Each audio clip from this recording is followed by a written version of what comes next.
Without so much as a warning, life hangs in the balance. Human endeavor turns to chaos.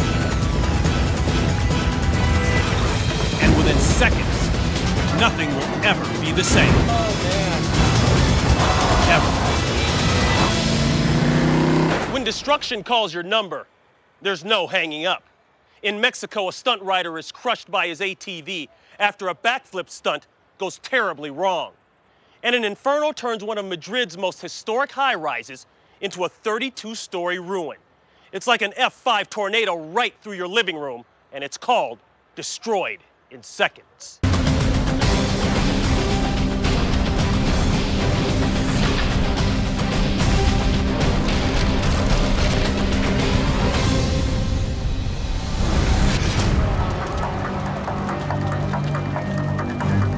Madrid, Spain, 2005. A fire erupts on the 21st floor of the Windsor Tower, one of the city's first modern skyscrapers. The 26-year-old tower is undergoing renovations when the fire breaks out. When the Windsor Tower was constructed in 1979, building codes did not require sprinkler systems or fire protection around steel support beams. It's almost midnight as large crowds gather to watch the historic landmark go up in flames. The fire spreads rapidly up the 32-story building and sends flaming drywall fluttering to the streets. Firefighters work to control the inferno before the entire building is consumed. Even with their ladders fully extended, the firefighters' hoses barely reach the flames. Temperatures over 1,400 degrees Fahrenheit cause the unprotected interior steel columns to buckle. At 1:30 a.m., the east face of the 21st floor collapses.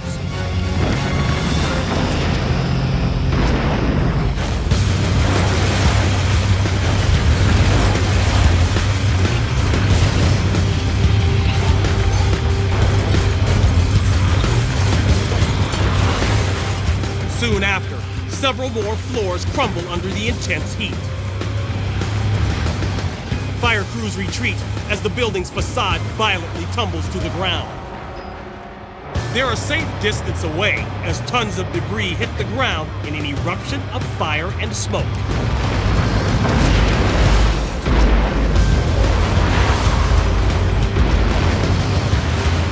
The aggressive fire makes it all the way down to the 4th floor.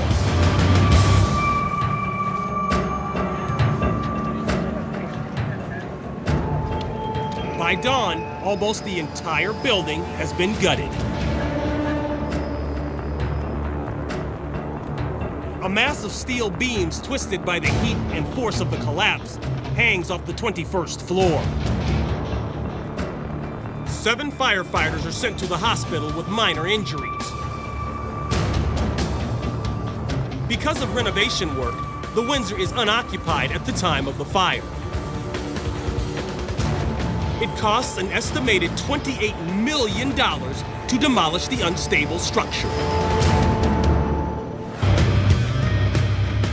Authorities determine the fire is caused by a security guard improperly disposing of a lit cigarette. Ironically, the reason for the renovation was to make the tower more fireproof.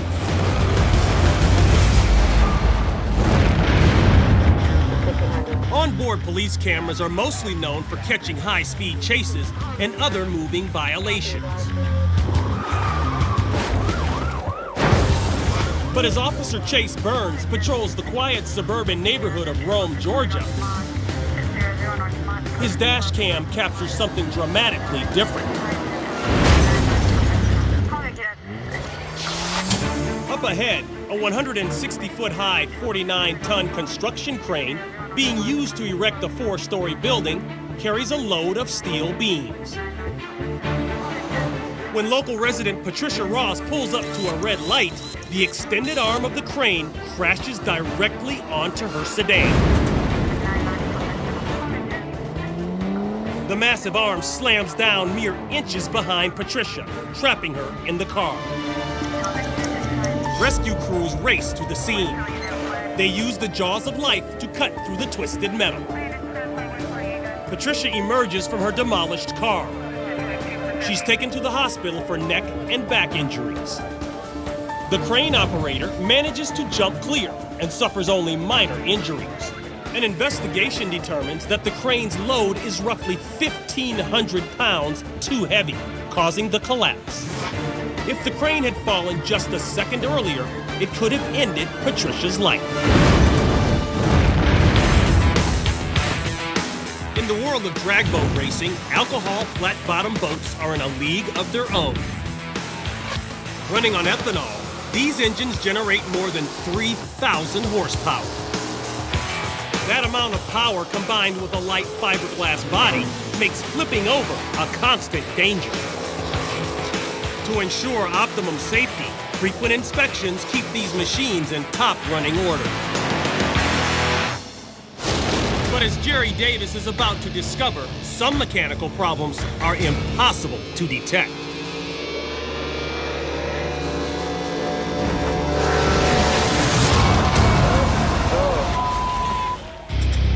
It's Memorial Day weekend on Lake Red Bluff in Northern California.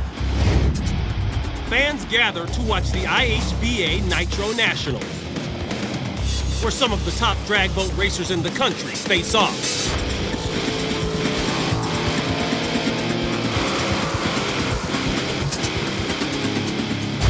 A single propeller rockets these dragsters to speeds over 160 miles per hour.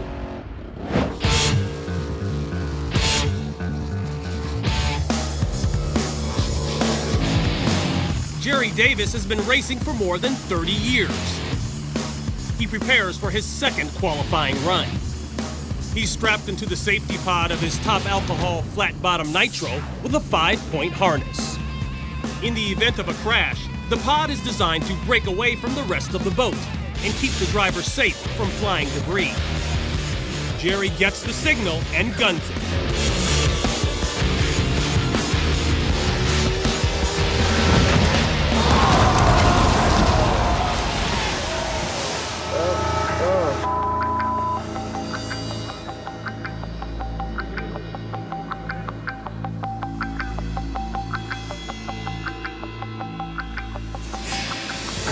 Jerry races down the quarter-mile course at 157 miles per hour.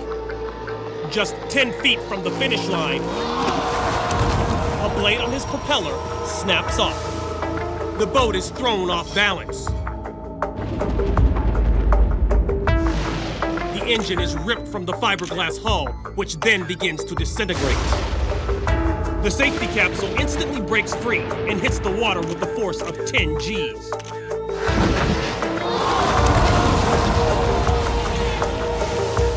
Three times greater than what the astronauts undergo when lifting off in the space shuttle.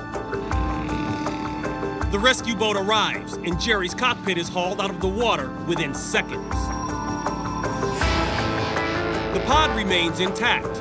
The windshield, taken from an F-16 fighter jet, is not even cracked.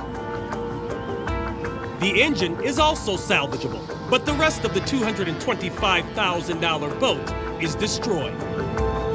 Thanks to his safety equipment, Jerry suffers only a broken shoulder and minor cuts.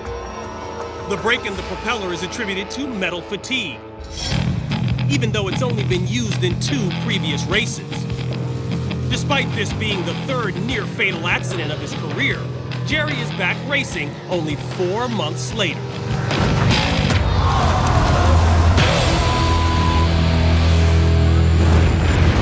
October 12, 2007, a weather event known as La Gota Fria, or the cold drop, dumped 17 inches of rain in just 4 hours, flooding streets and overflowing rivers. The Girona River carries thousands of pounds of debris downstream. The force of the charging current is so strong, the 100-year-old Beniar Bay Bridge crumbles. After standing for a century, the brick structure succumbs to the torrent. But this storm isn't done yet. 46 miles north in Havea, the destruction continues. The canal surges, causing watercraft, once securely moored, to break free and float towards the Parador Bridge. Bystanders can only watch as the surging current mangles dozens of boats. With no room to pass, the boats pile up.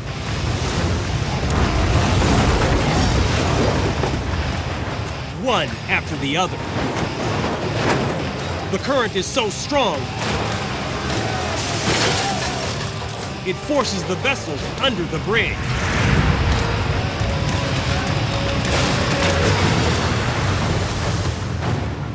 Now carried out to sea, the boats are pummeled by heavy surf.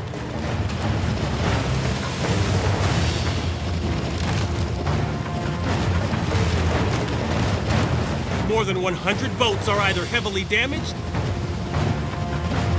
or completely destroyed. In the province of Alicante, 200 families are left homeless, and damages are in the millions. Replacing the Biniar Bay Bridge alone will cost the town $3.6 million.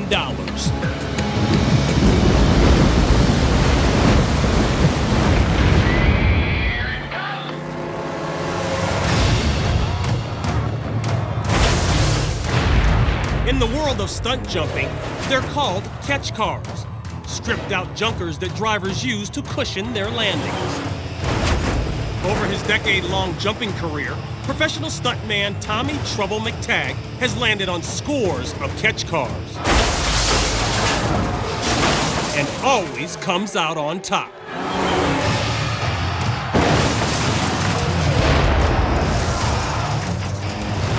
Tommy's signature move is to quickly exit the car and get the crowd going.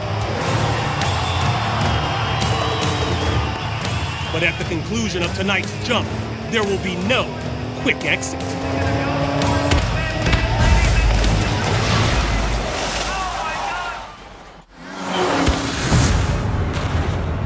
Trouble is his middle name. And anyone who's witnessed this stuntman's high-flying mayhem knows Tommy "Trouble" McTagg always lives up to his name. By age 5, Tommy was building his own ramps and jumping his bike over trash cans. Although Tommy's jumps have grown far more spectacular, he always manages to walk away safely, thanks in part to the junk vehicles called catch cars that cushion his landing. Here at New Jersey's Atco Raceway, Tommy is about to perform a 180-foot jump that he calls the Dive Bomber.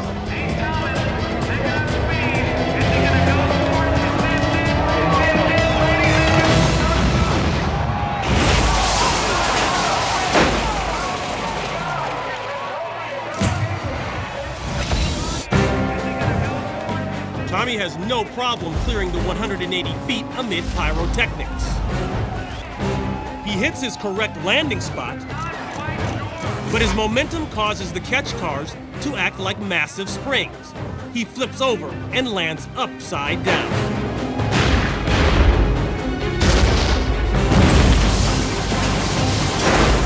Rescue crews rush in. For the first time in his career, Tommy does not quickly exit the car. The crushed roof has trapped him inside. It takes 13 men to turn the car upright. Now it's gonna drop. The crew checks Tommy for injuries. Moments later, he emerges, rattled but uninjured. Tommy keeps the car's roll cage as a souvenir to remind him of the stunt that almost ended his career.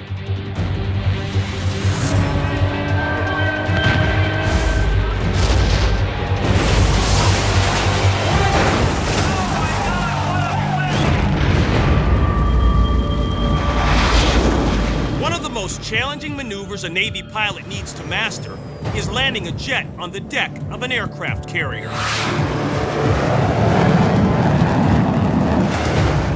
The pilot comes to a stop by using the aircraft's tail hook to snag a 2-inch thick arresting cable.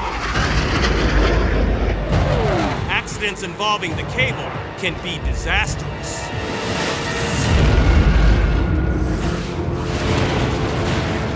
July 16th, 1991. Off the coast of San Diego, California, an F-14 Tomcat comes in for a landing onto the deck of the aircraft carrier USS Ranger. Working on speed. The pilot's approach is flawless. But when he tries to stop, things go awry.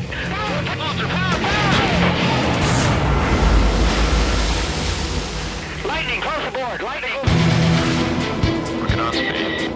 Onboard cameras roll as the 60,000-pound Tomcat lands at 132 miles per hour.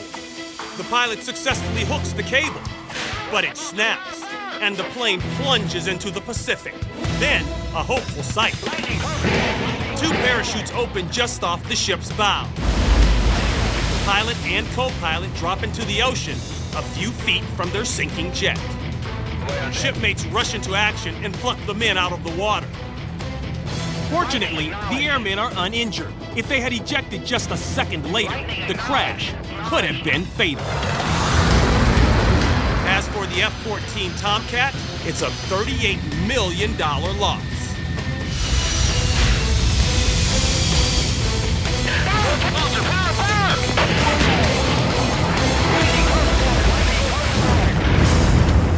The X-Riders event in Guadalajara, Mexico, pushes ATV riders to the limit. These pros seemingly defy gravity as they soar more than 35 feet in the air with no hands or feet. But the real showstopper belongs to the ATV backflip, a trick that demands exact precision. Caleb Moore is a member of the Bomb Squad freestyling team.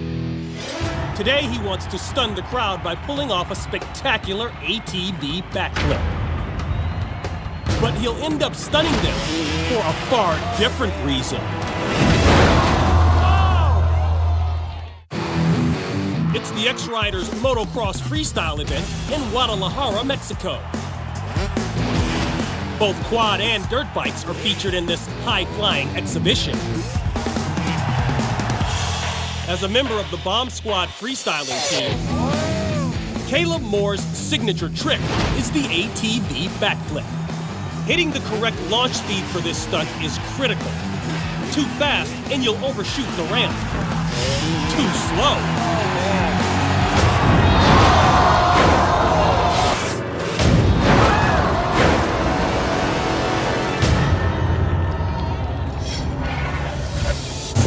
Caleb doesn't hit the jump at the correct speed. His ATV only partially rotates. The 375-pound quad rolls right over him and almost takes out a crew member.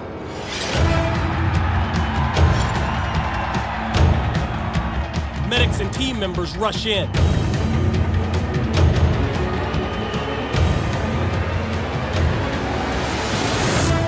Caleb suffers a concussion and a deep laceration to his shoulder. After 2 months in recovery, he goes on to successfully perform this same stunt all around the world. Oh, man.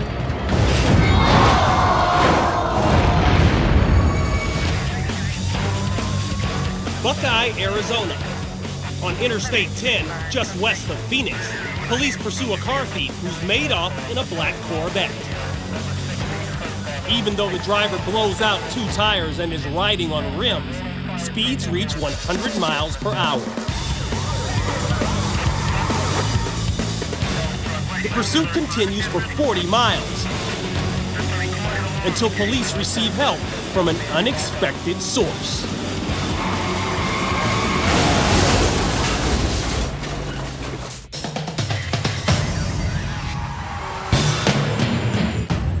Truck drivers in the lanes ahead monitoring police radio slow down and attempt to block the Corvette.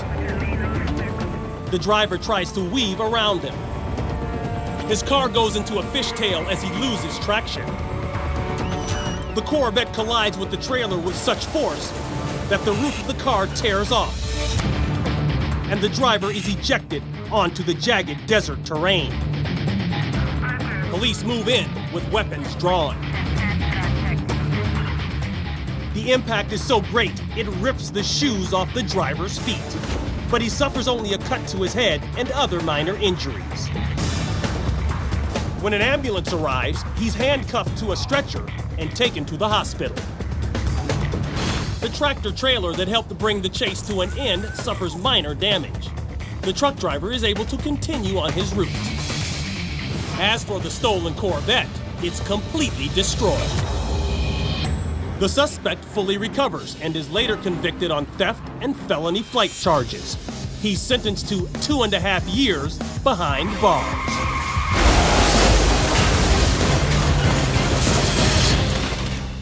I'm Ron Pitts. Thanks for watching Destroyed in Seconds.